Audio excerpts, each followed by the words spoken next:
Unidos a toda la Iglesia celebramos el Viernes Santo, el día de la Pasión de nuestro Señor Jesucristo.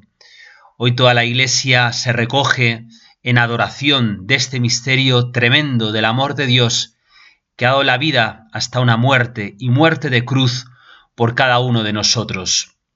Con San Ignacio pedimos ese dolor con Cristo doloroso, quebranto con Cristo quebrantado, pena interna de tanto como Cristo padeció por mí. Y lo pedimos contemplando sus heridas, esas heridas que nos han curado, pidiendo que nos introduzca en ellas, porque en ellas está nuestra paz y nuestra salvación. Alma de Cristo, santifícame. Cuerpo de Cristo, sálvame. Sangre de Cristo, embriágame. Agua del costado de Cristo, lávame. Pasión de Cristo, confórtame. Oh buen Jesús, óyeme. Dentro de tus llagas, escóndeme. No permitas que me aparte de ti. Del maligno enemigo defiéndeme. En la hora de mi muerte llámame. Y mándame ir a ti para que con tus santos te alabe por los siglos de los siglos. Amén. En el libro de los ejercicios de San Ignacio se nos ofrece un documento que se titula Las tres maneras de humildad. San Ignacio lo encabeza diciendo que antes de entrar en las elecciones, para el hombre afectarse a la verdadera doctrina de Cristo nuestro Señor, aprovecha mucho considerar las tres maneras de humildad. Como hemos ido diciendo a lo largo de los ejercicios, el fin de los mismos es llegar a una elección. Nuestra elección tiene que estar en consonancia con la vida de Cristo. Más aún, nuestra elección es Jesucristo, en el hoy de mi vida. La meditación de las dos banderas nos ofrecía los criterios evangélicos para adecuar nuestra elección a lo que Cristo quiere en nuestra vida. La de los tres binarios analizaba nuestra voluntad para que se dirigiera al centro, la voluntad de Dios. Y en los tres grados de humildad, San Ignacio nos introduce en el afecto. Tenemos que amar a Cristo con todo nuestro corazón, con toda nuestra alma, con todo nuestro ser. Amor verdadero porque penetra nuestros criterios, porque ordena nuestra voluntad y porque configura nuestros afectos. Se trata de afectarse en la verdadera doctrina de Cristo nuestro Señor. Querer lo que Jesús quiere. Y lo que contemplamos en la pasión del Señor es que el Señor ha venido a padecer a este mundo. El Señor voluntariamente escogió la pasión para redimirnos. Por tanto, el tercer grado de humildad, según San Ignacio, consistirá en querer padecer con Cristo. Es el amor del enamorado que lleva a la locura de amor. Es la identificación con la persona amada. Es entrar en la lógica de Dios y desterrar del corazón toda lógica humana. Es que cale en el afecto aquella invitación del Rey: quien quisiere venir conmigo ha de trabajar conmigo, porque siguiéndome en la pena, también me siga en la gloria. Se trata de dar un paso más, identificarnos con su dolor, subir a la cruz con Cristo.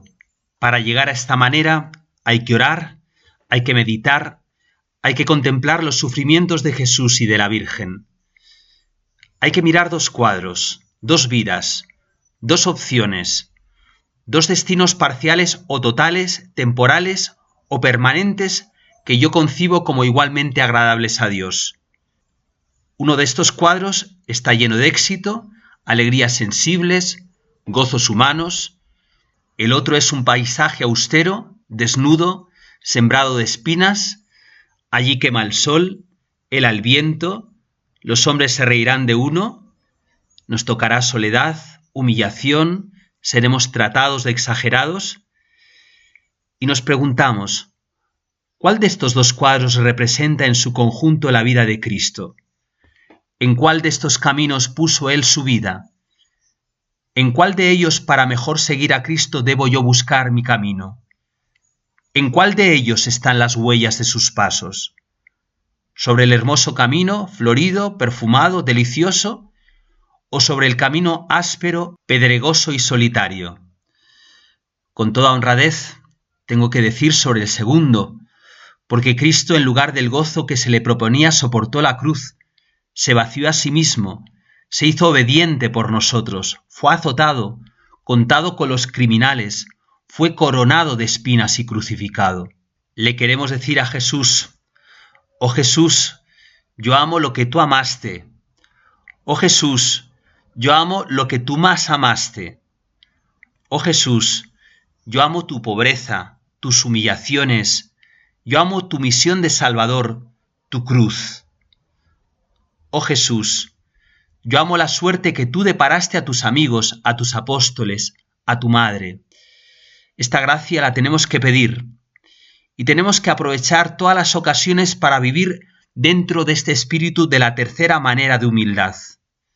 Aprovechar nuestros disparates sin excusarnos, nuestros olvidos sin defendernos, nuestros fracasos sin desalentarnos, un desaire, una palabra hiriente, una mala interpretación de mis actos, contestarlos desde el fondo del alma con un alabado sea Dios, bendito sea Dios.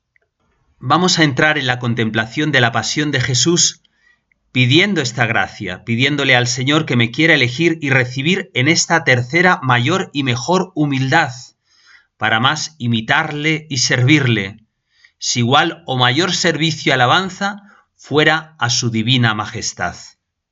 El amor que el Señor nos tiene se reviste de dolor en el misterio de su pasión y de su muerte. El conocimiento interno del Señor que hemos ido pidiendo durante los ejercicios es ahora conocimiento del amor con el que el Señor da la vida, de ese dolor con el que nos manifiesta su amor. San Alberto Hurtado, este santo chileno, nos describía así el misterio del sufrimiento de Jesús. Los seres vivientes sufren más o menos según su calidad espiritual. Los animales sienten mucho menos que el hombre porque no piensan, no reflexionan sobre su dolor, no prevén. Lo que hace más duro el dolor es la fijación de la mente en él. Lo que aparta la mente del dolor lo alivia. Por eso los amigos tratan de distraernos cuando sufrimos, porque la distracción, como dice la palabra, nos aparta del dolor. Si el dolor es débil, tienen éxito, y así llegamos a no sentir lo que sufrimos. Consideremos además que lo intolerable en el dolor no es tanto su intensidad, sino su continuidad. Gritamos que no podemos soportar más, esto es, que no podemos seguir soportando tanto dolor. La pena que prevemos agudiza lo que ahora sufrimos, y la que recordamos cada momento pasado parece que va toda junta a renovarse en el siguiente. Este es el privilegio del hombre sobre el animal, poder reflexionar, que se traduce en poder sufrir más. Pero el alma humana, que tiene una comprensión intelectual del dolor como un todo difundido a través de momentos que pasan, tiene por eso una fuerza trágica en su dolor. ¿Por qué el Señor no aceptó sino probar el vino mirrado? Porque esta poción lo habría adormecido y quería llevar su dolor en toda su intensidad y en toda su amargura. Él los habría evitado ardientemente si esta hubiera sido la voluntad del Padre. Si es posible, dice el Señor, pase de mí este cáliz. Pero ya que no es posible, dice con calma el apóstol que intentaba rescatarlo del dolor, ¿el cáliz que me ha dado a beber mi Padre no he de beber? Ya que debía sufrir, Jesús se entrega a sí mismo al dolor. No había venido para evitar el dolor. Salió al encuentro y quiso que imprimiera en él cada una de sus garras. Y como los hombres, por ser superiores a los animales, son más afectados por el dolor por su espíritu superior a su alma animal, nuestro Señor resistió el dolor en su cuerpo con una conciencia y por consiguiente con una viveza, con una intensidad y unidad de percepción que nadie puede sospechar, ya que tenía la perfecta posesión de su alma, y ésta está libre de toda distracción, ligada al dolor y sometida al sufrimiento. Así se puede en verdad decir que padeció su pasión entera en cada uno de sus instantes. Recordemos que nuestro Señor, aunque perfecto hombre, Era diferente de nosotros, en que había en él un poder más grande aún que su alma, que dirigía su alma, su divinidad. El alma de cada uno de nosotros está sometida a los deseos, a los sentimientos, a los impulsos y pasiones que le son propios, mientras que el alma de nuestro Señor no estaba sometida sino a su divina persona eterna. Nada llegaba a su alma por la pura casualidad, jamás era sorprendida de improviso, nada le afectaba sino lo que quería que le afectara. Nosotros somos víctimas involuntarias de agentes, circunstancias que se echan sobre nosotros, sin poderlo prever ni evitar. En cambio, nuestro Señor no podía estar sujeto a nada que Él no quisiese plenamente. Cuando Él aceptaba temer, temía. Cuando aceptaba irritarse, se irritaba. No estaba abierto a las emociones, pero Él se abría voluntariamente a las influencias que debían conmoverlo. En consecuencia, cuando resolvió sobrellevar los sufrimientos de su pasión expiatoria, lo hizo con plena aceptación y en la plenitud de su capacidad de sufrir. No lo hizo a medias, no buscó como nosotros apartar su espíritu del sufrimiento. Él dijo: «He venido a hacer tu voluntad, Padre mío». No has querido víctimas ni holocaustos, me has preparado un cuerpo para sufrir y en él y en su alma sufriré plenamente. Y cuando llegó su hora, la hora de Satán y de las tinieblas, se ofreció entero como holocausto con toda su presencia de espíritu, con toda su lucidez, con toda su conciencia. Su pasión fue una intención presente y absoluta. Su energía vital estaba toda entera cuando su cuerpo yacía moribundo. Y si murió, fue por un acto de su voluntad. Inclinó la cabeza en señal de mandato tanto como de resignación. En tus manos, Padre, encomiendo mi espíritu. Y dichas estas palabras, entregó su alma sin perderla. Siendo esto así, no se puede decir que nuestro Señor haya sido sostenido en su prueba por el sentimiento de su inocencia o la anticipación de su triunfo, ya que la prueba consistía precisamente en retirar esos sentimientos como todo otro motivo de consuelo. Su voluntad se abandonaba a sí misma a todas las amarguras, así como los que son dueños de sí mismos pasan de una reflexión a otra. Nuestro Señor se rehusó deliberadamente todo consuelo y se empapó en el dolor. En ese momento su alma no pensaba en el porvenir, no pensaba sino en la carga presente que pesaba sobre él y que había venido a llevar. Para entrar en el misterio del amor redentor de Cristo, del amor con que Él nos salva, del amor con el que Él sufre, basta que detengamos nuestra mirada en esos pasos con los que el Evangelio va describiendo la pasión del Señor, en los pasos también del Vía Crucis, en tantos rostros, en tantas imágenes preciosas que tenemos por toda España y que estos días salen a las plazas y a las calles, pero quizás simplemente con el crucifijo que tienes en tu casa, cogiéndolo esta tarde en tus manos, besándolo con cariño, deteniéndote en cada una de esas heridas y dejar que corra el afecto, el agradecimiento, el deseo de estar ahí con Jesús, que me amó y se entregó por mí. Exhortaba Santa Teresa a sus hijas las carmelitas a dirigir esta mirada amorosa a Jesús. No os pido ahora que penséis en Él, ni saquéis muchos conceptos, ni que hagáis grandes y delicadas consideraciones con vuestro entendimiento. No os pido más que le miréis, pues ¿quién os quita volver los ojos del alma, aunque sea de presto si no podéis más a este Señor? Pues podéis mirar cosas muy feas, ¿y no podréis mirar la cosa más hermosa que se puede imaginar? Pues nunca, hijas, quita vuestro esposo los ojos de vosotras. ¿Haos sufridos 1000 cosas feas y abominaciones contra él? Y no ha bastado para que os deje de mirar. Y es mucho que quitados los ojos de estas cosas exteriores, ¿le miréis algunas veces a él? Mirad que no está aguardando otra cosa como dice a la esposa, sino que le miremos. Como le quisiereis, le hallaréis. Tienen tanto que le volvamos a mirar, que no quedará por diligencia suya. Y aquí Santa Teresa En esta exhortación a mirar a Jesús, a dejarse mirar por Él, nos invita a situarnos en nuestra vida concreta y aplicar a la situación en la que nos encontramos los misterios de la pasión del Señor. Si estáis con trabajos o triste, miradle camino del huerto. ¿Qué aflicción tan grande llevaba en su alma? Pues con ser el mismo sufrimiento la dice y se queja de ella. O miradle atado a la columna, lleno de dolores, todas sus carnes hechas pedazos por lo mucho que os ama. Tanto padecer, perseguido de unos, escupido de otros, negado de sus amigos, desamparado de ellos, sin nadie que vuelva por él, helado de frío, puesto en tanta soledad que el uno con el otro os podéis consolar. O miradle cargado con la cruz, que aún no le dejaban hartar de huelgo.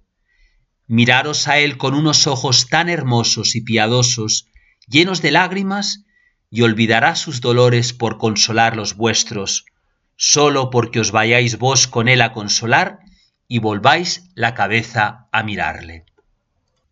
Me llamó la atención en la película de la Pasión de Mel Gibson la importancia que le dio a la mirada. En primer lugar, la mirada de Jesús, que desde el principio prácticamente de la pasión queda deformada por los golpes, por las caídas, pero es una mirada que siempre se fija y trata de penetrar el corazón de aquellos a los que contempla. Podemos acercarnos a la pasión del Señor desde sus miradas. La mirada a Judas es el amigo. Quien le conoce le traiciona. La mirada a Pedro, quien le ama pero es débil. La mirada a los fariseos, quienes tienen la llave, quienes se sirven de su palabra. La mirada a Pilato, quien no ha oído hablar de la verdad. La mirada a Herodes, a quien el poder le tiene entregado a todo tipo de vicios.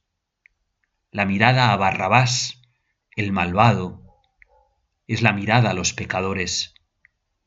La mirada a cada hombre, a ti y a mí, que le condenamos y que lo entregamos a la suerte de la cruz. Ojalá que este mirar y dejarnos mirar por Jesús provoque en nosotros las lágrimas. Recordamos especialmente aquellas lágrimas de Pedro. El padre Jacques Philippe hablaba de estas lágrimas de Pedro y el don de la esperanza. El Espíritu Santo no es solamente el que enriquece, sino también el que hace pobre, no solamente el que amplía los horizontes y el corazón, sino también quien nos conduce a través de puertas estrechas. Algo que Pedro experimentará sobre todo en el momento más terrible de su vida, el de su traición. No obstante, en virtud de la misericordia divina, ésta se convertirá en ocasión de una profunda efusión del Espíritu Santo, manifestada a través de sus lágrimas. Lágrimas con las que el primero entre los apóstoles sentirá toda su miseria y su pecado, pero con las que también recibirá la esperanza del perdón. Para Pedro, esta traición supone una terrible caída. Pocas horas antes se había declarado ante todos dispuesto a seguir a Jesús hasta la prisión e incluso hasta la muerte. Era el jefe de los apóstoles y como tal, consciente de su obligación particular de guiar al grupo y dar buen ejemplo ante él. Para eso lo había elegido Jesús, y por supuesto, su elección no pudo ser equivocada. Pedro estaba totalmente entregado a su misión. Y es entonces cuando sus bellas confesiones y el agudo sentido que posee de su responsabilidad para con el resto de los discípulos, todo eso se viene abajo en pocos segundos. Basta con que en el patio del sumo sacerdote un humilde criado le plantee esta pregunta: ¿no eras tú también discípulo de este hombre? Y por 3 veces renegará Pedro de su maestro, jurando no tener nada que ver con él. ¿Qué vuelco se produce? El primero convertido en el último. Sin embargo, el Espíritu Santo, que es el Padre de los pobres, se sirve de tan lamentable caída para volver a remover en lo más hondo el corazón del apóstol. Pedro cruza su mirada con la de Jesús y en esa mirada descubre el horror de su traición y toda su miseria. Pero al mismo tiempo se da cuenta de que no está condenado, que es más tiernamente amado que nunca y que existe para él la esperanza de levantarse y ser salvado. Y Pedro se funde en lágrimas, en las cuales su corazón está ya purificado. La fortuna de Pedro es la de haber aceptado cruzar su mirada con la de Jesús. ¿Y tú, Judas? ¿Por qué huiste de esa mirada y te dejaste cercar por la desesperación? También para ti hubo, hasta el último momento, la esperanza del perdón y la salvación.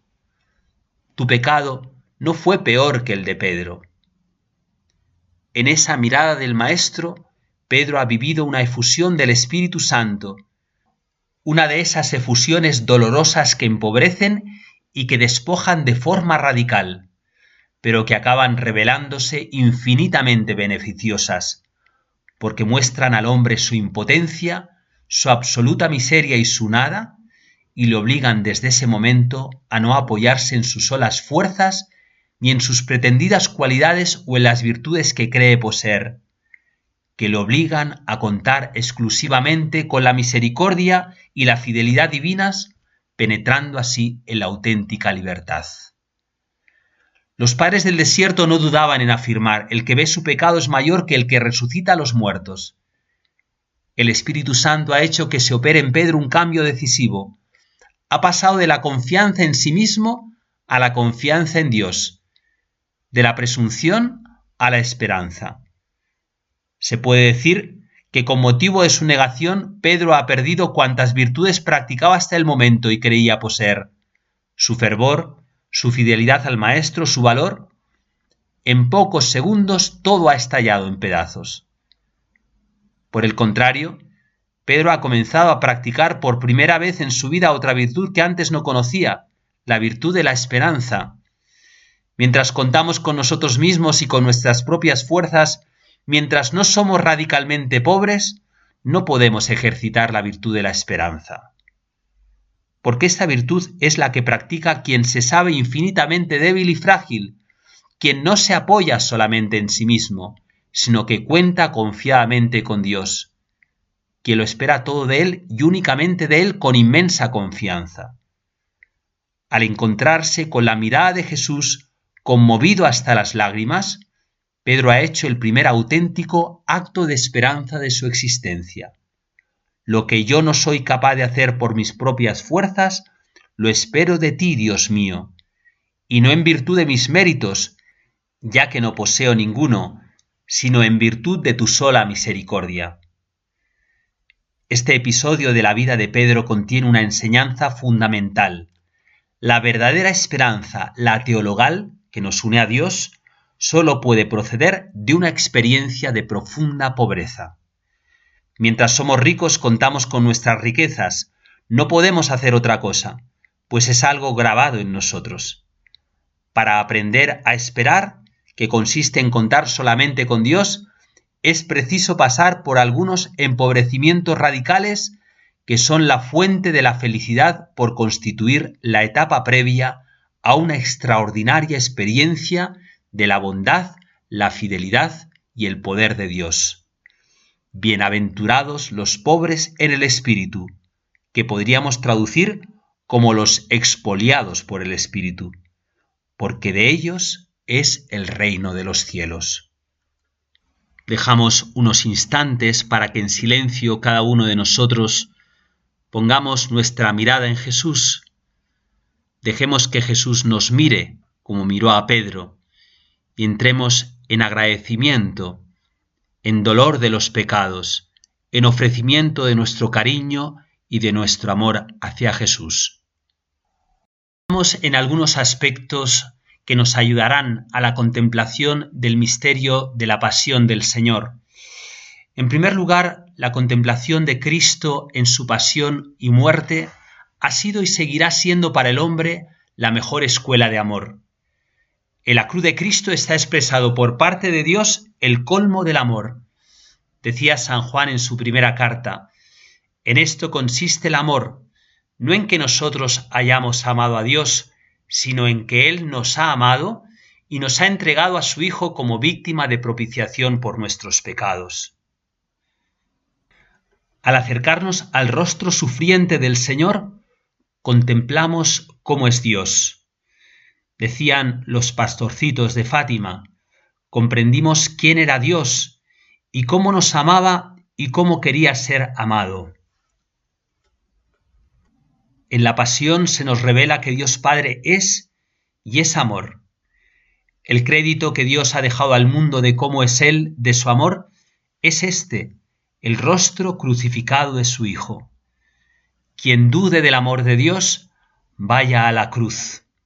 El padre Amando Llorente, hermano del famoso misionero jesuita Segundo Llorente, ejerció durante varios años su ministerio en Miami y se dedicaba de una manera muy particular a acoger a los cubanos huidos de la dictadura comunista de Castro. Y relataba el padre Amando que en una ocasión una señora que iba a menudo a ver si su marido volvía de Cuba, vio que entre los pasajeros estaba finalmente su marido. Aquella mujer, conmocionada, se acercó llorando al padre Llorente y le dijo: «¿Y ahora cómo me voy a poner delante de Dios, yo que tantas veces me he enfrentado a Dios porque pensaba que mi marido no volvería nunca, y ahora que lo veo entre nosotros, ¿cómo voy a ponerme delante de Dios?». Y el padre Amando decía: «Vaya al corazón de Jesús, vaya al corazón de Jesús que siempre nos está esperando. Cristo crucificado, Cristo abierto de par en par, con sus brazos en cruz y con su corazón, nos está esperando siempre en la cruz». La cruz, como escuela de amor, es la manifestación del amor de Jesucristo por cada uno de nosotros. Nadie tiene amor más grande que el que da la vida por sus amigos, dice Juan. En frase feliz de San Juan de Ávila, amó más que padeció. La pasión del Señor es la mayor declaración del amor que Dios siente por cada uno de nosotros en particular. Nos llama la atención en el Evangelio cómo Jesús detiene su mirada en cada hombre que le escucha, en la samaritana, en el joven rico, en Nicodemo, y ahora lo vemos en la pasión, en Pedro, en el buen ladrón. Hoy Jesús detiene su mirada sobre ti y esa mirada es la misma que dirigió al buen ladrón. Vemos, por tanto, que el amor de Dios es un amor personal, no se pierde en la masa. Al contemplarlo flagelado, coronado de espinas, clavado y atravesado en la cruz, hemos de repetir desde lo profundo de nuestro corazón: me amó y se entregó por mí. Si la contemplación del crucificado nos hace descubrir el amor que Dios nos tiene, también mirando a Cristo en la cruz descubrimos nuestra falta de amor al Señor, mi rechazo, mi desprecio, mi pecado. ¿Cómo han entendido esto los santos, los conversos, los místicos? El pastorcito Francisco, días antes de su muerte, se quería confesar y quería comulgar.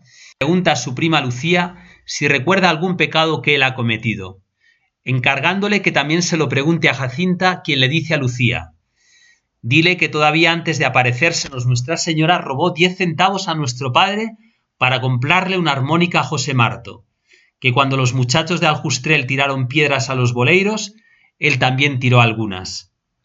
Cuando le di este recado de su hermano, dice Lucía, respondió: «Esto ya los confesé, pero vuelvo a confesarlos.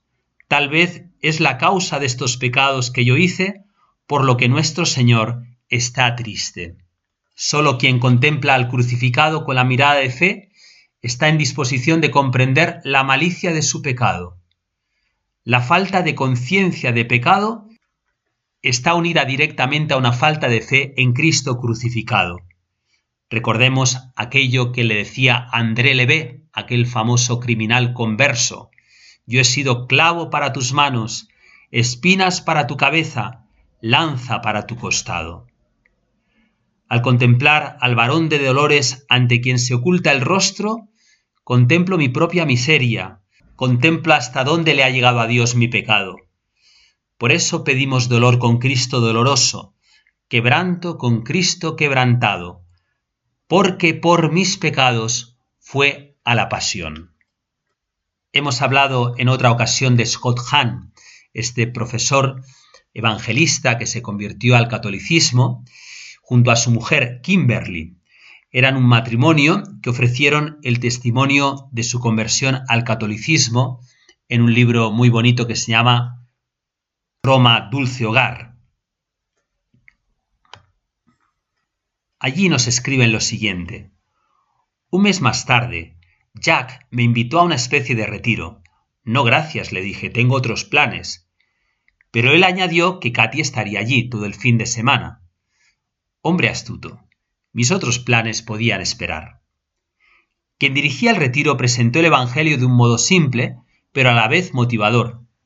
La primera noche nos dijo: mirad bien la cruz, y si sentís la tentación de no tomaros en serio vuestros pecados, miradla de nuevo de manera larga e intensa. Me hizo caer en la cuenta por primera vez en mi vida de que en efecto eran también mis pecados los que habían clavado a Cristo en la cruz. A la noche siguiente nos retó de otro modo, nos dijo: si tenéis la tentación de mostraros indiferentes ante el amor de Dios, mirad de nuevo la cruz, porque el amor de Dios es el que envió a Cristo a la cruz por vosotros. Hasta ese momento yo había considerado el amor de Dios como algo puramente sentimental. Pero la cruz no tiene nada de sentimental. Aquel hombre nos llamó luego a comprometernos con Cristo, y vi a un buen grupo de compañeros a mi alrededor y responder que sí, pero yo me contuve. Pensé: no quiero dejarme llevar por la emoción. Prefiero esperar. Si esto es cierto hoy, también lo será mañana dentro de un mes. Así que regresé a casa posponiendo mi decisión de ofrecer mi vida a Cristo. En el retiro había comprado 2 libros, Sepa por qué cree, de Paul Little, y Mero Cristianismo, de Lewis. Y una noche, casi un mes después, los leí de un tirón. Ambos dieron respuesta a muchas de mis preguntas acerca de la existencia de Dios, los milagros, la resurrección de Jesús y la veracidad de las Escrituras. A eso de las 2 de la mañana apagué la luz, me di media vuelta en la cama y recé: Señor Jesús, soy un pecador. Creo que moriste para salvarme. Quiero entregarte mi vida ahora mismo. Amén. Y me dormí. No hubo coros angélicos, ni trompetas, ni siquiera una descarga de emociones. Todo pareció tan irrelevante, pero por la mañana, cuando vi los 2 libros, recordé mi decisión y mi oración y supe que algo había cambiado. El Señor nos quiere dar esta gracia grande en este Viernes Santo, de dirigir esta mirada nueva al crucificado, a través de la cual podamos tener un mayor conocimiento del mal de nuestro pecado, un mayor conocimiento de cómo nuestra vida le afecta al corazón de Dios. La pasión del Señor es también la mejor escuela de todas las virtudes cristianas. Viendo a Jesús sufrir y morir por mí en la cruz, aprendo cada una de las virtudes que me llevan a vivir amando. San Alberto Magno decía que meditar la pasión aprovechaba al hombre más que ayunar un año entero a pan y agua, disciplinarse cada día hasta derramar sangre, recitar cada día el salterio. Porque estos son ejercicios exteriores y no sirven tanto para la compunción y para alcanzar virtudes y amor, como el meditar profundamente la pasión de Cristo, lo cual daría sentido, por otra parte, a todas las austeridades y penitencias que después se practicasen. El lugar en el que tenemos que clavar nuestra mirada para ir a esta escuela de amor, a esta escuela de reconocimiento humilde de nuestros pecados, es el corazón abierto de Jesús en la cruz. Para poder comprender la pasión con toda su fuerza y profundidad, tenemos que dirigirnos a aquella escena que nos ofrece el evangelista Juan, en la que el soldado, para comprobar la muerte de Jesús, le atravesó el costado. Nos dice Juan: y al instante brotó sangre y agua. La Iglesia, desde los padres y los místicos, muy particularmente a partir de Margarita María Alacoque, ha afirmado con fuerza que del corazón abierto de Jesús brota la redención. Es decir, es fruto del amor infinito, divino y humano que Dios nos tiene. De ahí brotan los sacramentos, la Iglesia y la vida eterna. El apóstol San Juan nos dice: el que lo vio da testimonio. En su Nuevo Testamento, el padre Manuel Iglesias lo traduce: el que lo vio y vive bajo el efecto de esta mirada. Juan ve. ¿Y qué ve? Ve en ese instante el acontecimiento por excelencia, la explicación de todo lo que Jesús había revelado y que ha llegado a su culminación con su pasión y muerte. En el año 1765, los obispos polacos presentaron las razones por las que solicitaban la aprobación de la fiesta del Corazón de Jesús para toda la Iglesia. El postulador romano adoptó la argumentación de ellos, subrayando que el objeto propio de la fiesta del Corazón de Jesús es, entre otros, la herida recibida en la cruz, herida infligida no tanto por la lanza del soldado, como por el amor de Jesús que dirigió la lanza a su corazón. Jesús ha traído nuestros pecados hacia su corazón para hacer de su corazón la fuente de agua viva. Dicho en otros términos, lo que conmemora la fiesta del Corazón de Jesús es indudablemente un acontecimiento central de la historia de la salvación. No el acto mismo de la transfixión por el soldado, sino la voluntad de Cristo de manifestar visiblemente por este medio la herida invisible de su corazón amante, corazón herido por nuestros pecados. Tal como dice San Buenaventura: tu corazón fue herido a fin de que por la herida visible veamos la herida invisible de tu amor. Con razón, los papas han repetido una y otra vez que en la devoción al corazón de Jesús se encuentra la quinta esencia del cristianismo, la síntesis de toda religión y norma más perfecta. Decía Benedicto XVI: no se puede ser cristiano sin mirar al corazón abierto de Jesús. Quien descubre el misterio del amor herido de Jesús lo entiende todo y vive de una manera distinta, como Juan, bajo el efecto de esta mirada. También Benedicto XVI escribía: no es de extrañar que entre los santos muchos hayan encontrado en el corazón de Jesús la expresión más conmovedora de este misterio de amor. Hoy más que nunca se hace necesario acercarnos al corazón de Jesús para ir al centro del mensaje cristiano. Quien mira a ese corazón, a pesar de las dificultades, de las incomprensiones, de las enfermedades, de la misma muerte, tiene y tendrá siempre esperanza. ¿Quién nos podrá separar del amor de Dios? El corazón de Jesús es nuestra única y verdadera esperanza. En esta última parte de nuestra meditación vamos de nuevo a acudir a la doctrina y al testimonio de Santa Teresita. Los últimos meses de la vida de Santa Teresita fueron la culminación de todo ese caminito que ella había vivido y que ahora nos sigue enseñando.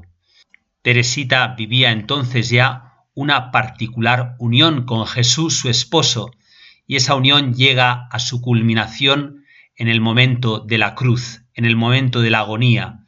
Ahí, como decíamos en la meditación de Getsemaní, Jesús manifiesta a través de Teresita ese misterio de la unión, del dolor y del gozo.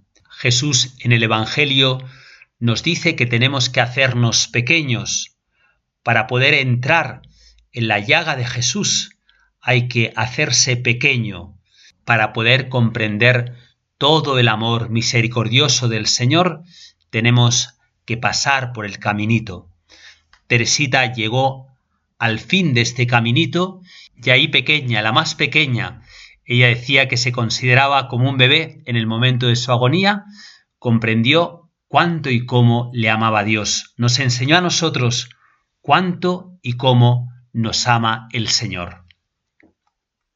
Santa Teresita se ofreció como víctima al amor misericordioso. La palabra víctima nos recuerda los sacrificios que se realizaban en el Antiguo Testamento, que se ofrecían como señal, como expresión de culto a Dios. Ella se ofrece con el deseo de que Jesús sea amado por todos, de que ese amor que ella ha comprendido, que le tiene Jesús, todos lo comprendan. Quiere con ese acto de ofrenda desatar las manos del Señor, para que pueda entrar a riendas sueltas con sus oleadas de ternura y de infinito amor en todos los corazones. Teresita consumará esta ofrenda al amor misericordioso al final de su vida. El Señor la fue preparando y la hizo consciente de que su llamada estaba cerca, que la consumación de esta ofrenda se iba a realizar pronto. 18 meses antes de su muerte, la noche del 3 al 4 de abril de 1896, noche del jueves al Viernes Santo, tendrá una hemoptisis, unos vómitos de sangre, que ella entenderá que son el signo de que el Señor la está preparando para el momento definitivo. Los leemos a continuación. El día del Viernes Santo, Jesús quiso darme la esperanza de ir pronto a verle en el cielo. Qué dulce recuerdo el que tengo de ello. Después de haberme quedado hasta medianoche ante el monumento, volví a nuestra celda.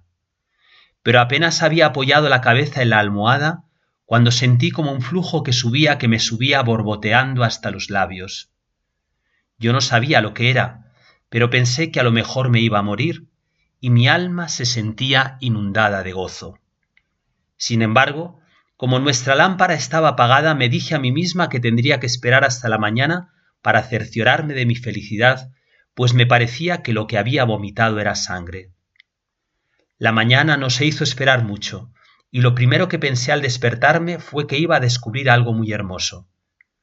Acercándome a la ventana, pude comprobar que no me había equivocado, y mi alma se llenó de una enorme alegría.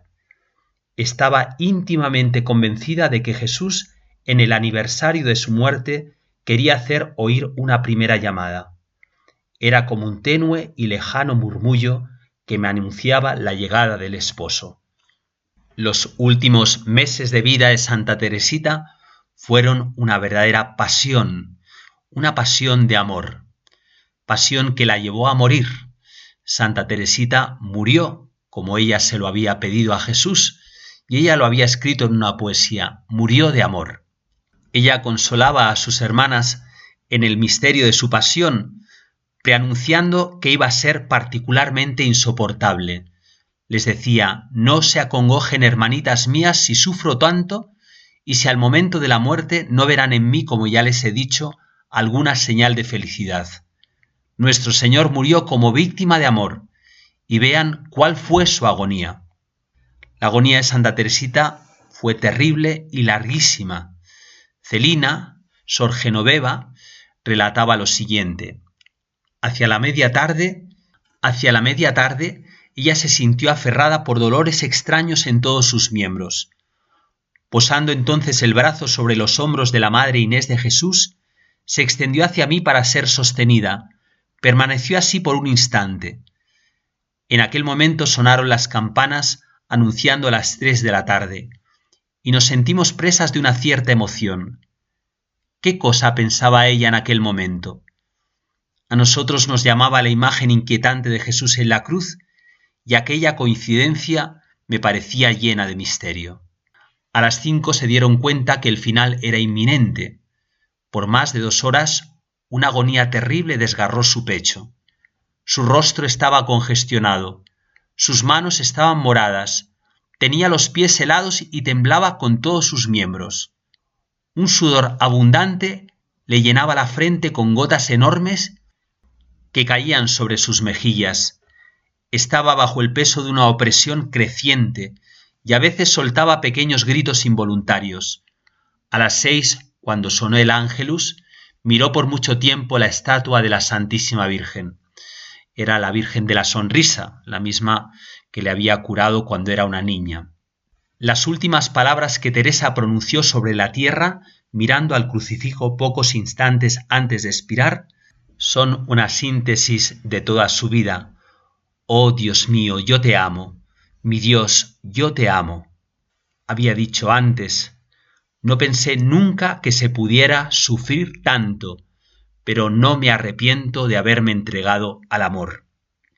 Los últimos instantes antes de expirar fueron una dulcísima éxtasis que duró el espacio de un credo, al cual asistió toda la comunidad de rodillas junto a la cama. Algunas le hablaban y ella hacía pequeños movimientos como si quisiera responder. Decían que había en sus ojos una felicidad indescriptible. Durante las horas que siguieron al fallecimiento, escribió la madre Inés. Era la suya una belleza fascinante, con una sonrisa expresiva que parecía estar diciendo: Dios no es más que amor y misericordia. Con el recuerdo de los últimos meses y de la agonía final de Santa Teresita, acabamos esta contemplación del Viernes Santo. Jesús entrega su vida al Padre para que nosotros podamos unirnos a esa entrega, para que nuestra vida también se vaya consumando gota a gota o de una vez, como Él quiera, en ofrenda de amor. Así con Jesús lo han hecho los santos, así lo hizo Teresita. En su agonía le ponían los pies de Jesús para que los besara, pero ella besaba su rostro. Esta era la confianza que tenía Santa Teresita con Jesús, esta era la cercanía que tenía ella en aquellas horas de agonía. Depositemos también nosotros nuestro beso en el rostro de Jesús, como expresión de agradecimiento, de cariño y de adoración. Y digámosle como Santa Teresita en la última hora de su vida: Dios mío, yo os amo.